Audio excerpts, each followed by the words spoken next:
World team 25 में आपका स्वागत करता हूं। और आज हम बात करने जा रहे हैं कि म्यूचुअल फंड में फर्स्ट टाइम कैसे इन्वेस्ट करते हैं। क्योंकि बहुत से लोग होते हैं ये सोचते हैं कि क्या डीमेट अकाउंट जरूरी है म्यूचुअल फंड में इन्वेस्ट करने के लिए, क्या ट्रेडिंग अकाउंट जरूरी है, या फिर किस प्रकार की रिक्वायरमेंट म्यूचुअल फंड में मेरे को इन्वेस्ट करना है तो जरूरी होगा। तो चलिए आज शुरू करते हैं इस वीडियो को और देखते हैं कि क्या करना जरूरी है म्यूचुअल फंड में पहली बार इन्वेस्ट करने के लिए। तो चलिए शुरू करते हैं।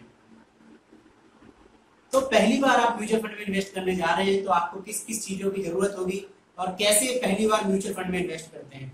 तो पहला स्टेप जो होता है, पहला स्टेप ये होता है कि आपको सबसे पहले चुनना है कि आप किस म्यूचुअल फंड में इन्वेस्ट करना चाहते हैं। क्योंकि ये मत देखिए कि किसी से आप बैंक में जाएंगे जिसका आप म्यूचुअल फंड लेना चाहते हैं, या कोई म्यूचुअल फंड है उसकी ब्रांच में जाएंगे, या फिर कहीं और जाएंगे जिससे आप म्यूचुअल फंड खरीदना चाहते हैं और उसके पास जाके पूछेंगे कि सर जी कौन सा म्यूचुअल फंड अच्छा है, आप मुझको म्यूचुअल फंड खरीदना है, मुझे एसआईपी करना है, क्योंकि एड्स बहुत सारे देखता रहता हूँ कि एसआईपी करूंगा, सिंपल इन्वेस्टमेंट प्लान लूंगा, हर महीने इन्वेस्ट करूंगा और मुझे बहुत ज्यादा फायदा हो जाएगा।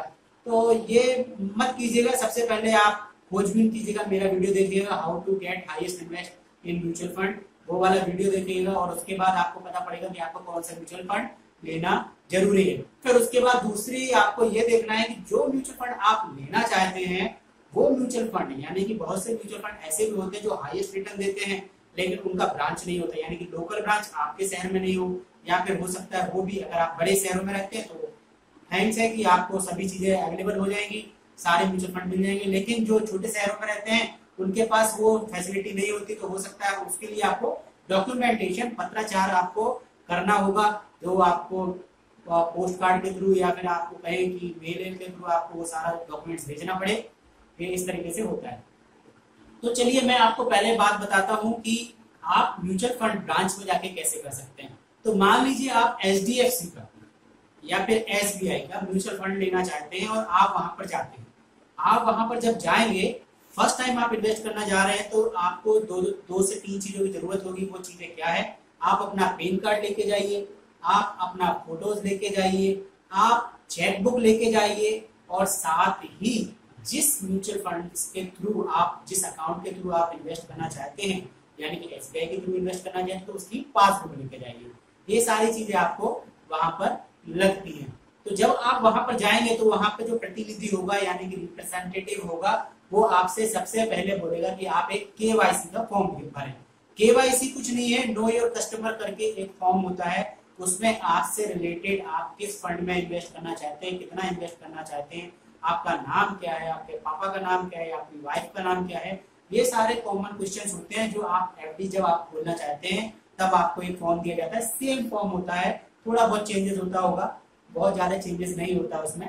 तो वो आपको एक फॉर्म मिलता है, वो आपको फॉर्म भर के देना पड़ता है। प्लस जैसे कि आपको एफडी में आपको एक चेक देना पड़ता है, वैसे ही आपको चेक इसमें भी देना पड़ता है। पासबुक की जरूरत उन अकाउंट्स में होती है जैसे कि कुछ लोग मांगते हैं, कुछ लोग नहीं मांगते हैं, उसकी इतना इम्पोर्टेंस नहीं है। फिर आपका पेन नंबर बहुत जरूरी होता है, क्योंकि बिना पेन के म्यूचुअल फंड मिलना मुश्किल है और आजकल हर जगह पेन जरूरी करते हैं। तो पेन नंबर आपसे मांगेंगे, उसकी फोटोकॉपी मांगेंगे, फोटोज आपकी मांगेंगे। ये 3 से 4 चीजें आपको म्यूचुअल फंड में जब आप फर्स्ट टाइम इन्वेस्ट करने जा रहे हैं तो मांगते हैं। और आपको डीमेट अकाउंट, ट्रेडिंग अकाउंट या किसी भी प्रकार के अकाउंट की जरूरत नहीं है, क्योंकि जब आप फर्स्ट टाइम इन्वेस्ट करेंगे तो बस इतना सा आपको डॉक्यूमेंटेशन करके देना है, जो आप एफडी में करते थे वही आपको इसमें करके देना है।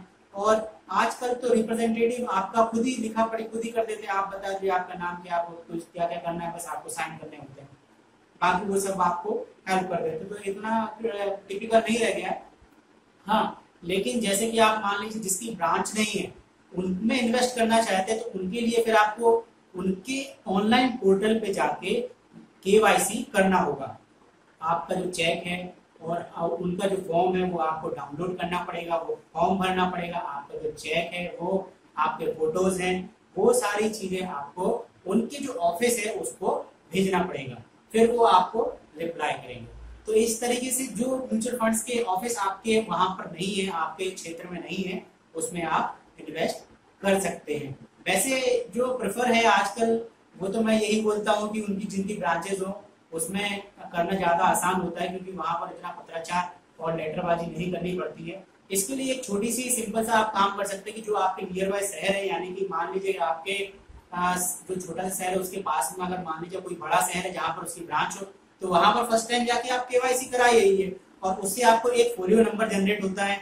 आप कहीं पर भी आप इन्वेस्ट करेंगे, चाहे आप ब्रांच से करें, चाहे फिर आप दूसरे शहर में जाके उसकी ब्रांच से जाके अगर आपको करेंगे, आपको एक फोलियो नंबर मिलेगा। फिर आप घर बैठे आप अपना इन्वेस्टमेंट कर सकते हैं, घर बैठे आप उसको म्यूचुअल फंड को खरीद सकते हैं। घर बैठे आप ऑनलाइन जाइए, अपना फोलियो नंबर डालिए, यूपिन डालिए, जो उसमें आपको मांगता है, आपने ये दोनों चीजें डाल दी, उसके बाद आपका फोलियो आपको जनरेट होकर दिखाएगा कि आपके फोलियो में आपका ये आपने ले रखा है, आपको और परचेसिंग करनी है क्या, या फिर उससे रिलेटेड जितने म्यूचुअल फंड होंगे वो आपको करके दिखा देगा और उसमें आप जाके अपना इन्वेस्टमेंट फिर कर पाएंगे। यानी कि एक फोलियो से आप फिर उस ब्रांच की या फिर उस म्यूचुअल फंड से रिलेटेड सारे म्यूचुअल फंड खरीद पाएंगे, चाहे उसका मिड कैप का हो, चाहे उसका लार्ज कैप का हो, चाहे उसका किसी का भी हो। यानी कि आपने अगर एक म्यूचुअल फंड खरीद लिया जिस ग्रुप का, यानी कि एसबीआई का खरीदा, तो एसबीआई के सारे म्यूचुअल फंड एक ही फोलियो से आप खरीद सकते हैं। और एचडीएफसी का खरीदा तो एचडीएफसी पे एक बार फोलियो जनरेट होने पर उस फोलियो नंबर से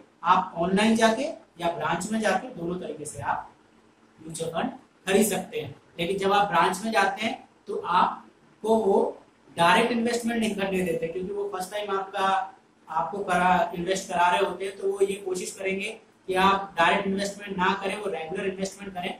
रेगुलर इन्वेस्टमेंट और डायरेक्ट इन्वेस्टमेंट में क्या अंतर है वो भी मैंने रेगुलर म्यूचुअल फंड और डायरेक्ट म्यूचुअल फंड में से कौन सा बेटर है उसका भी एक वीडियो बनाया है। वैसे डायरेक्ट म्यूचुअल फंड बेहतर है, लेकिन जब आप फर्स्ट टाइम जाते हैं तो आपको छोटा सा अमाउंट, उसके लिए भी एक ट्रिक है कि आप छोटा सा अमाउंट लें 1000 रुपए का और कहते सर मेरे को एक लमसम करना है 1000 रुपए का या 5000 रुपए का लमसम करना है, तो वो फर्स्ट टाइम में आपको केवाईसी करके दे देंगे, आपको परेशान भी नहीं होना पड़ेगा। और जब आपका फोलियो नंबर जनरेट हो जाए तो ऑनलाइन जाके आप खुद ही आप डायरेक्ट म्यूचुअल फंड इन्वेस्ट करते हैं।